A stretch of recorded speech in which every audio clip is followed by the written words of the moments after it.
Hello, good morning everybody. Today in this English class of class 8th, we shall study the next part of the poem, The Schoolboy. Okay, let's we start. Hey, then at times I dropping sit and spend many and anxious hours. Nor in my book can I take delight, nor sit in learning's bower, worn through the dreary shower. Then at times I dropping sit. फिर ऐसा समय आता है कि मैं summer days में क्या करता हूँ, ड्रॉपिंग सिट यानी मैं निराश होकर बैठ जाता हूँ। And spend many and anxious hours, और क्या है स्पेंड और बिताता हूँ मैनी एंड एंक्सियस बड़े उत्साहित घंटे और घंटा में ऐसे एक घंटा बिताता हूँ। Nor in my books can I take delight, nor in my book, और मुझे क्या होती है मेरी किताब में भी डिलाइट होता है खुशी, अर्थात मुझे किताब पढ़ने में भी कोई खुशी नहीं मिलती। नोर सिट इन लर्निंग बोर्ड, और नहीं मैं क्या करता हूँ लर्निंग बोवर, अर्थात मैं पढ़ाई में कुछ सीखता। नोर सिट इनमें बैठ कर कुछ सीखता भी नहीं हूँ। बोर्न थ्रू द ड्रेरी शोवर्स, और मेरा समय कैसे बीतता है, ड्रेरी होता है ज़बरदस्ती, अर्थात सूखा, मतलब बिना कुछ सीखे मेरा समय क्या होता है बर्बाद हो जाता है, अर्थात मेरा समय बिना कुछ सीखे ही बीत जाता है। A then a times I dropping sit, then a time, then at times, फिर एट टाइम्स उस समय पर आई ड्रॉपिंग सिट मैं क्या करता हूँ बैठ जाता हूँ। And spend many and anxious hour, और क्या है फिर कई सारे घंटे में बिताता हूँ। नोर इन माई बुक, मेरी my books can I take delight, और मुझे किताब में क्या है थोड़ी सी भी खुशी नहीं मिलती है। Nor sit in learning's bowers, nor sit in learning bower, और मैं क्या करता हूँ कुछ लर्निंग बोवर भी, अर्थात मेरे क्या है मैं कुछ सीखता, लर्निंग सीखना, लर्निंग्स बोवर, और मैं कुछ सीखता भी नहीं हूँ। Worn through with the dreary hours, worn through with the dreary hours, और मैं क्या है मेरा समय क्या है कैसे बीतता है ड्रेरी आवर्स नहीं ज़बरदस्ती या बिना कुछ सीखे मेरा समय बीत जाता है। How can the bird that is born for joy, how can the bird that is born for joy sit in cage and sing, how can a child when fears annoy but droop his tender wings and forget his youthful spring, how can the bird that is born for joy, एक पक्षी जो enjoy यानी Joy के लिए पैदा हुआ है, sit in a cage और सिंग, एक पिंजरे में कैसे रह सकता है और गा सकता है, अर्थात पक्षी पिंजरे में रहते हैं तो फिर वह गाना नहीं गाते, क्योंकि पक्षी क्या है जब आज़ाद होते हैं उड़ते हैं तभी गाना गा सकते हैं। हाउ कैन द बर्ड, पक्षी that is born for joy, जो आनंद लेने के लिए पैदा हुआ है, सिट इन अ केज, जो पिंजरे में रहकर एंड सिंग कैसे गा सकता है।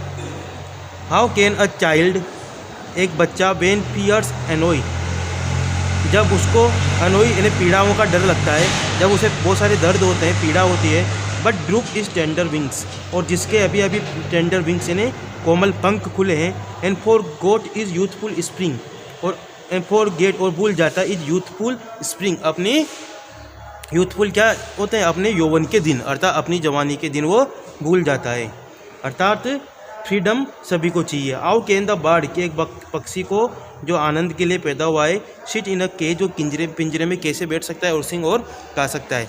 हाउ कैन अ चाइल्ड, एक पक्षी व्हेन फियर्स एनोई, जो क्या है जिसको पीड़ाओं से डर लगता है, but droop is tender wing, परंतु अपने पंख खोलता है, ड्रूप नहीं खोलना, is tender wings. And forget is youthful spring, और अपनी क्या है स्प्रिंग मतलब बसंत, अर्थात अपनी खुशियों के यूथफुल अपनी खुशियों की उम्र खो देता है।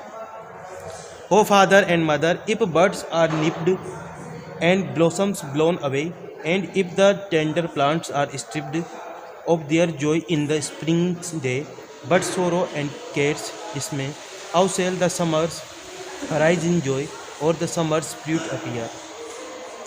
अब वो उसके माता पिता से पूछता है, O father and mother, if birds are nipped, nipped का मतलब क्या होता है यदि किसी को डेवलप होने से पहले नष्ट कर दिया जाए।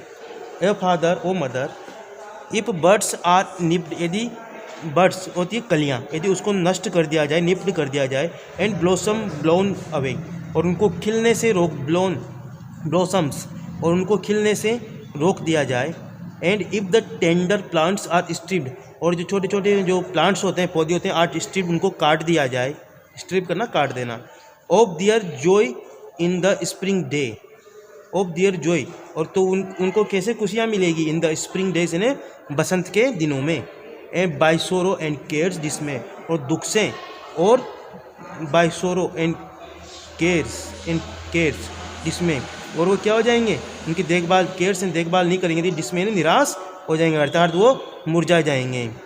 हो father and mother if birds are stripped, यदि कलियों को डेवलप होने से पहले ही रोक दिया जाए, अर्थात डेवलप होने से पहले जो नए नए पुष्पों की, फूलों की कलियाँ होती है, उनको तोड़ दिया जाए, रोक दिया जाए। एंड ब्लॉसम्स ब्लोन अवे, उनको खिलने से रोक दिया जाए। एंड इफ और the tender plants are stripped, और जो छोटे प्लांट्स होते हैं उनको स्ट्रिप्ड कर दिया जाए, उनको काट दिया जाए। Of their joy in the spring day, तो फिर of their joy in the spring day, तो उनको बसंत के दिनों में कैसे जॉय प्राप्त होगा। एंड बाई सोरो, और दुखों के कारण, ऑफ केयर्स, बिना देखभाल के कारण, जिसमें वो निराश हो जाएंगे। How shall the summers arise in joy, how shall the summers, तो फिर गर्मियों में आनंद कैसे प्राप्त होगा, या फिर द समर्स फ्रूट अपीयर, या फिर समर्स में फ्रूट कैसे आएंगे प्लांट्स के। How shall the summers arise in joy, तो फिर गर्मियों में क्या है, आनंद कैसे आएगा। और या फिर द समर्स फ्रूट अपीयर, तो गर्मियों में फ्रूट्स कैसे अपीयर होंगे प्लांट्स के। Okay, this lesson is end, this is the poem by William Blake. Let's we see the question answers. Find 3 or 4 words phrases in the stanza first that reflect the child's happiness and joy. Here I love to rise in the summer's morn, bird sings, है ना, और इसमें आया winds is worn, okay, sky lark sings, ये रहे इसके answers. Okay, second question है, in stanza second the mood changes, which words phrases reflect the change mood। देखो सेकंड स्टेंजा में आया है कि उस पोइट का किस चीज़ से मूड चेंज हो जाता है। ओके, सेकंड स्टेंजा में a cruel eye outworn refers to, cruel eye का मतलब क्या है, स्टेंजा नंबर सेकंड में आया है। एंड इसका जो लास्ट क्वेश्चन है वो है, nor sit in learning shower worn through with the dreary showers. Okay, so you have to complete the question and answer of this chapter, and this poem is completed today.